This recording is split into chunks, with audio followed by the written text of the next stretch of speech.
میں کیسے غلام کو بھیج دیتا؟ مسلمانوں کا مال ہے، جب ڈیوٹی میری ہے تو کیسے کسی کو بھیجتا؟ یہ آزمائش ہے، یہ دکھ ہے۔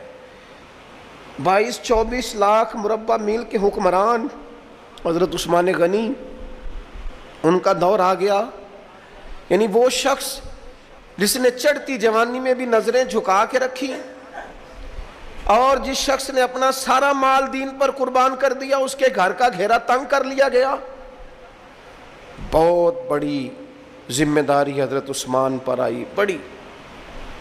اور جناب عثمان غنی کا حال یہ ہے کہ 40 دن گزر گئے، جس شخص کے اپنے ذاتی مصارف لاکھوں کروڑوں میں لوگوں پر خرچ ہوتے ہیں، 40 دن سے اس نے کھانا نہیں کھایا، اسے ڈھب اور سلیقے سے روٹی پانی نہیں ملا، گھر میں قید ہیں۔ لوگوں نے کہا عثمان ہمیں اجازت دے دیں ہم لڑیں۔ کہنے لگے کیسے دے دوں؟ حضور کا مدینہ اور میری وجہ سے خون بہہ جائے، بس میرے اوپر آئی ہے تو میں نبھاؤں گا، یہ ذمہ داری ہے۔ کہا پھر عثمان خلافت؟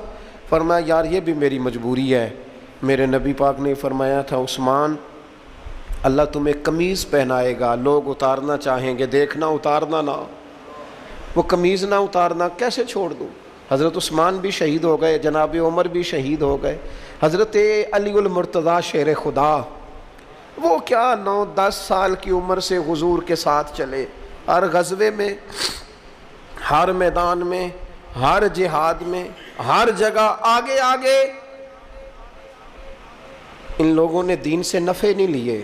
حضرت علی المرتضیٰ شیر خدا تو کوفے کی جامع مسجد کے پاس کھڑے ہو کے کہتے تھے میری کوئی بندہ زیرہ خرید لے۔ امیر المومنین کہہ رہے ہیں میری طامت زیادہ پھٹ گئی ہے، اب تو پیوند لگنے کی جگہ بھی کوئی نہیں بچی، یہ زیادہ پھٹ گئی ہے، اگر مزید پیوند لگ سکتے ہوتے تو میں زیرہ نہ بیچتا، یہ میری زیرہ کوئی خرید لے، کوئی خرید لے زیرہ۔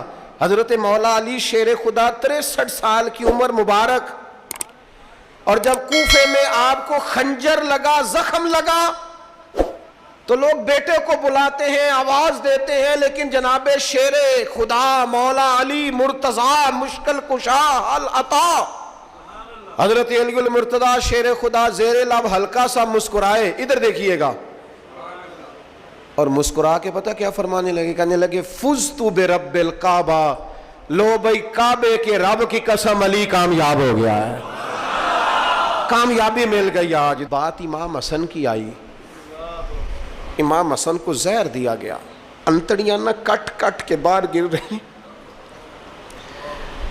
اس شہزادے کی جس نے حضور کی گود میں عمر گزاری، محبوب کے کندھوں پہ رہنے والے حسن ابن علی، جناب امام حسین حاضر بارگاہ ہوئے تو ہاتھ پکڑ کے بھائی کا چوم کے رو پڑے۔ بھائی پیارے بھی تو بڑے ہوتے ہیں نا، بڑے پیارے ہوتے ہیں، اور ان لوگوں کا منصب بڑا انوکھا ہے، شدید تکلیف ہے۔ تو امام حسین کہتے ہیں میرے بھائی حسن بتائیے آپ کو زہر کس نے دیا؟ رو کے پوچھتے ہیں۔ بھائی کا ماتھا چوم کے امام حسن رو پڑے، کہنے لگے حسین میری مجبوری ہے، میں تمہیں نہیں بتاؤں گا۔ کہا کیوں؟ فرمانے لگے اس لیے کہ اگر وہ نہیں جس پر مجھے شک ہے تو پھر کسی بے گناہ کا نام کیسے لے دوں، اور اگر وہی ہے نا جس پر مجھے شک ہے تو پھر میں تمہیں نہیں بتاؤں گا، میرا رب بڑا بہتر انتقام لینے والا ہے، پھر بھی نہیں بتاؤں گا۔ کیا کروں، کیسے بتا دوں، مصطفیٰ کا نواسا ہوں میں، پڑھتے ڈالنے والی ماں کا بیٹا، میں شیر سے زیادہ جگر رکھنے والے علی کا پتر، میں کیسے بات کر دوں؟ بس زخم پہ زخم کھا کے جی، خونے جگر کے گھونٹ پی، اور سجنا آہ نہ کر لبوں کو سی، یہ عشق ہے کوئی دل لگی نہیں۔ میرے نبی پاک صلی اللہ تعالیٰ علیہ وآلہ وسلم نے ارشاد فرمایا اللہ تعالیٰ دین میں جو لوگ سخت ہوتے ہیں نا ان پر مشکلیں بھی سخت ڈالتا ہے۔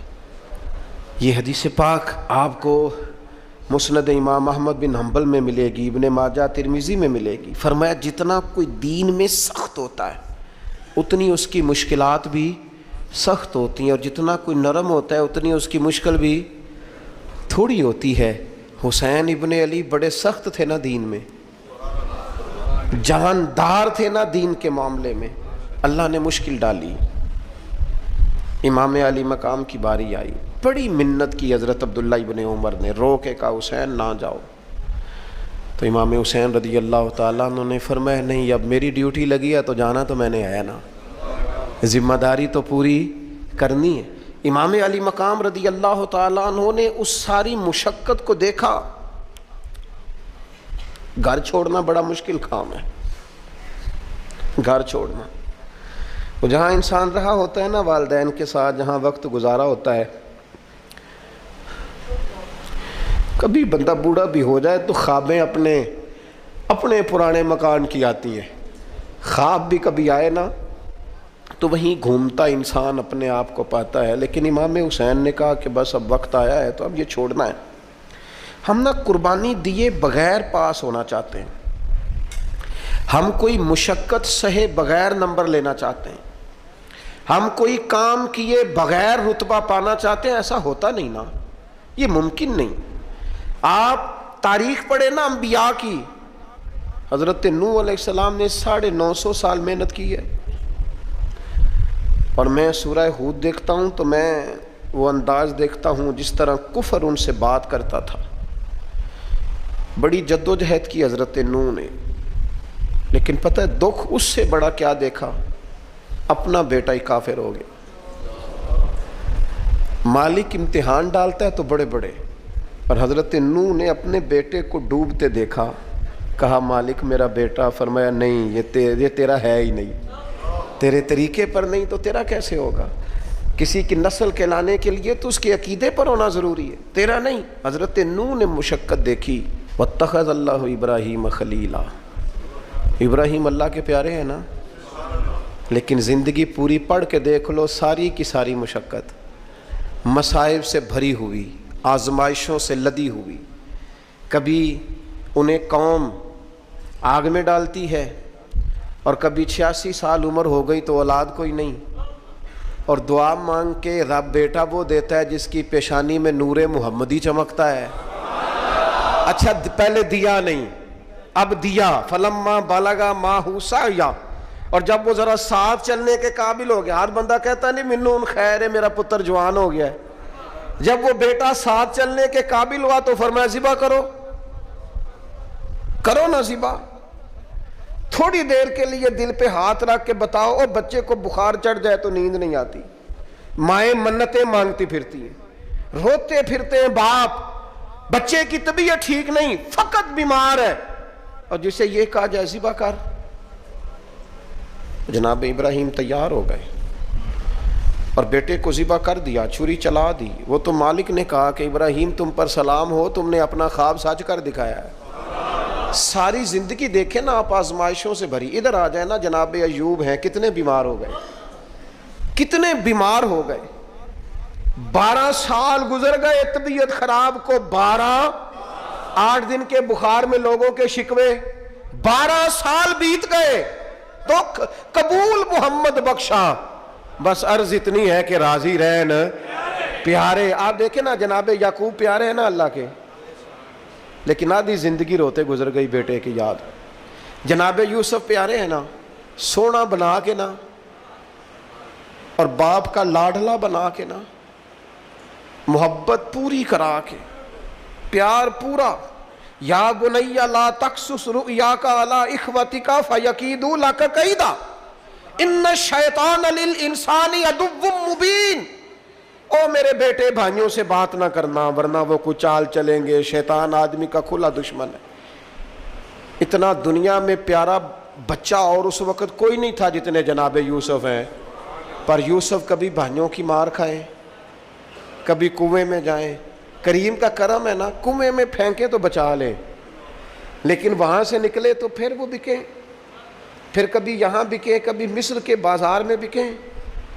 او یار تو غور تو کر، وہی جناب یوسف اللہ کے پیغمبر پھر جیل جائے، ساری تکلیفیں سہ کے فرمایا لو یوسف اب میں تمہیں مصر کا بادشاہ بناتا ہوں۔ آپ جس کی بھی تاریخ ٹٹول کے لائیں گے نا وہ آزمائشوں والی، والا نبلونکم بشیء من الخوف، ہم ضرور تمہیں آزمائیں گے۔ امام حسین کی باری آئی، وطن چھوڑنا ہے حسین کو. امام علی مقام نے کہا کہ ہجرت کی تھی نا حضور نے بھی وطن چھوڑا تھا.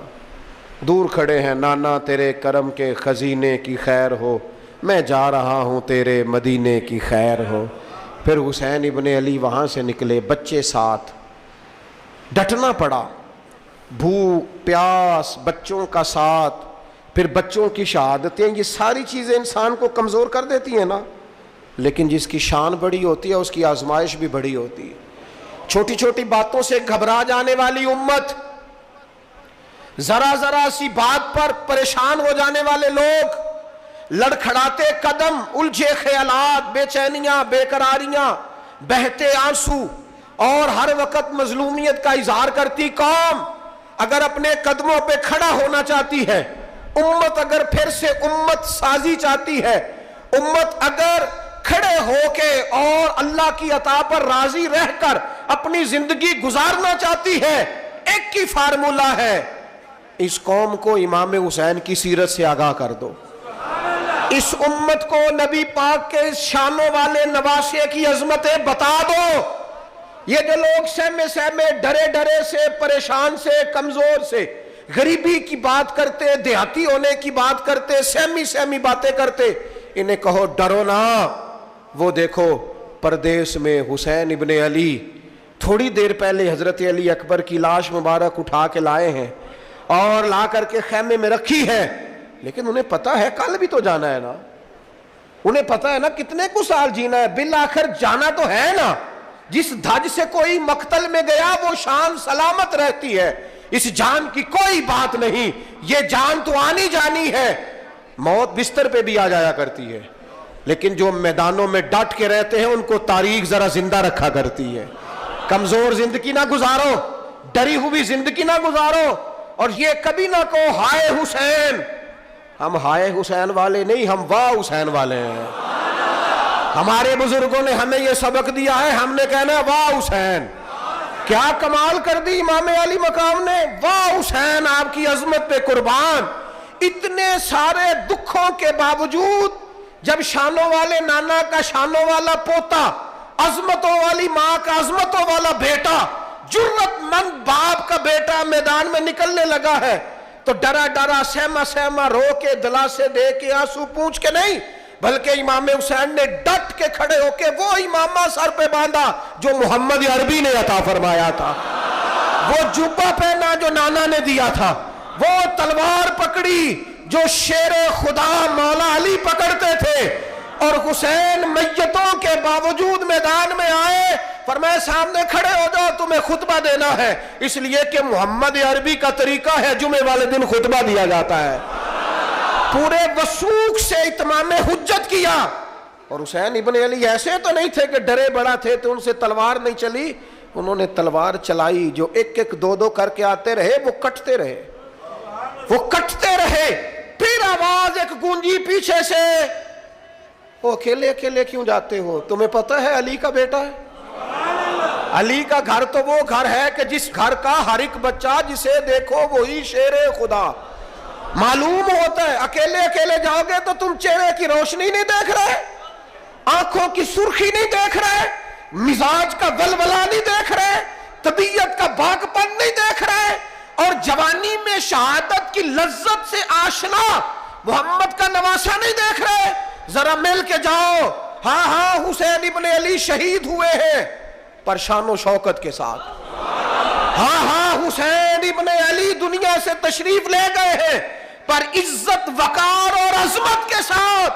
ہاں حسین ابن علی کا سر کٹا ہے، مخالف نے تو اپنی طرف سے نیزے کی نوک پہ چڑھایا تھا، پر حسین کا سر بول بول کے کہہ رہا تھا دیکھ لو میں کٹ بھی گیا ہوں پھر بھی سب سے اونچا ہوں، وہ دیکھو میں سب سے اونچا ہوں، سب سے اونچا ہوں میں.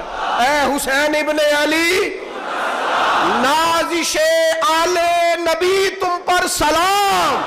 اے حسین ابن علی تم پر سلام، نازش آل نبی تم پر سلام. کسی نے ایک بات کی تھی، اس نے حد کر دی. اس نے کہا مورخ تو کتنا کو لکھے گا، خطیب تو کتنا کو واز کرے گا، اور مصنف تو حسین ابن علی کی شان میں کہاں تک بات کرے گا. تو میرے امام کا باکپن، ان کی جرت، ان کی طاقت، ان کی ہمت، ان کا کمال، ان کا صبر، ان کی استقامت، ان کا حوصلہ، ان کی جواں مردی، ان کی ہمت کتنی کو بیان کرے گا، تو رہنے دے۔ اس نے کہا پھر کیوں رہنے دوں؟ کہنے لگے حسین ابن علی کی شان رفعت کوئی کیا جانے، یہ حسن جانے۔ حسین ابن علی کی شان رفعت کوئی کیا جانے، یہ حسن جانے، یہ علی جانے، یہ نبی جانے یا خدا جانے۔ ہماری طاقت نہیں ہے کہ ہم امام علی مقام کی عظمت کو بیان کر سکیں۔ بس چپ کر میرے علی، ایتھے جا نہیں ہو۔